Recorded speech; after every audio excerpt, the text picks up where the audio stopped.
When you change perspective, you realize that the world you dream of can coexist with the one that you are currently living in.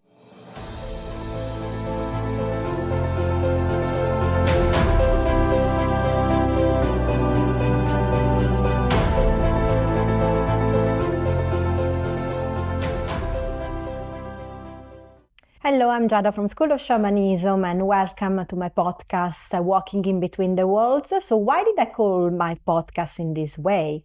First of all, because my shamanic name is Dancer Between the Worlds, and the two worlds, of course, the visible and invisible worlds. But this title is also open to a much broader interpretation. For me, walking between worlds also represents my life experience. For more than 20 years, I worked in corporate environments, often very intense ones. And alongside that, whenever I had what people call free time, though it didn't really feel free, I was studying spirituality, creativity, meditation. I was running workshops, organizing international events. And then I eventually included shamanism in my path. So walking between worlds meant living a very busy professional life inside organizations and at the same time living my true self outside of work hours. One world was structured, demanding, corporate. The other world was spiritual, creative, intuitive, and deeply aligned with who I am.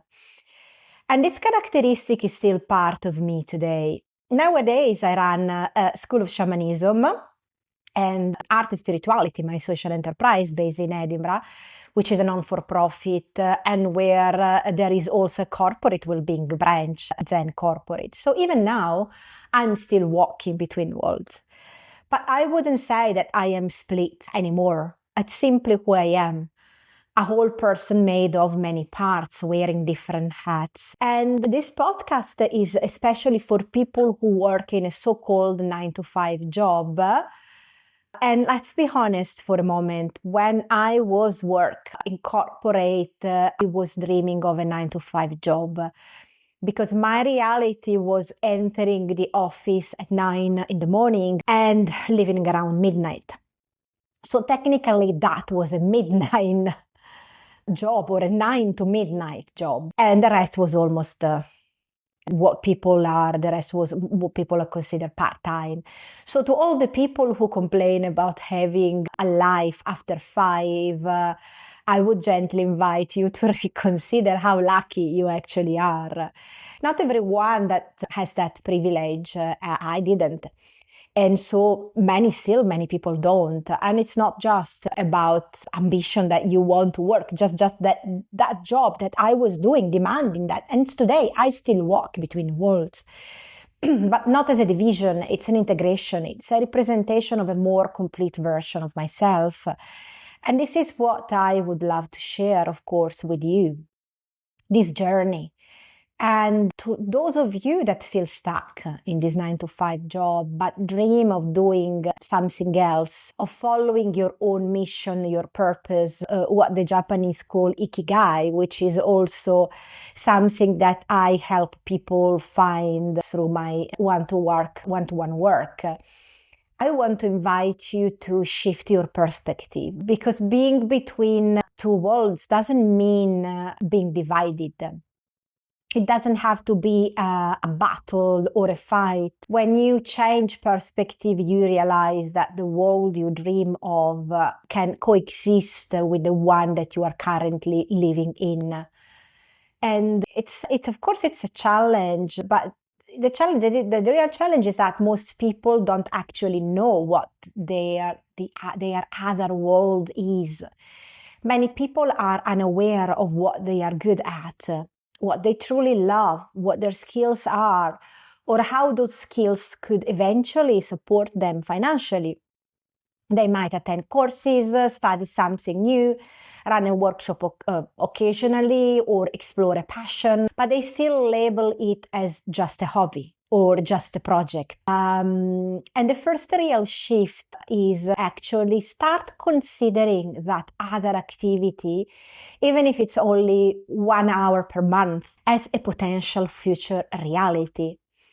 Because the real change starts, first of all, inside yourself.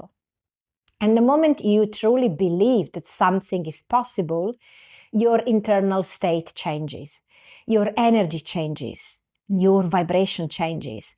And that's exactly when external conditions begin to respond and mirror back your inner change. And opportunities don't come from nowhere. They materialize when you are ready to see them as possible. They move from the invisible world into the visible one when your belief is strong enough or when the conditions are ripe. And so the first step for anyone walking between two worlds is an inner shift. Understanding that the reality that you are currently living is not the only reality, is not the whole story. The life you dream of is also real. It just hasn't materialized, it hasn't manifested yet. But after that, of course, you need the energy to materialize it. And energy comes in many forms. It's not just motivation, it's physical energy in your body. It's what you eat, what you drink, how much you move. It's the quality of your sleep. It's the activities that you choose.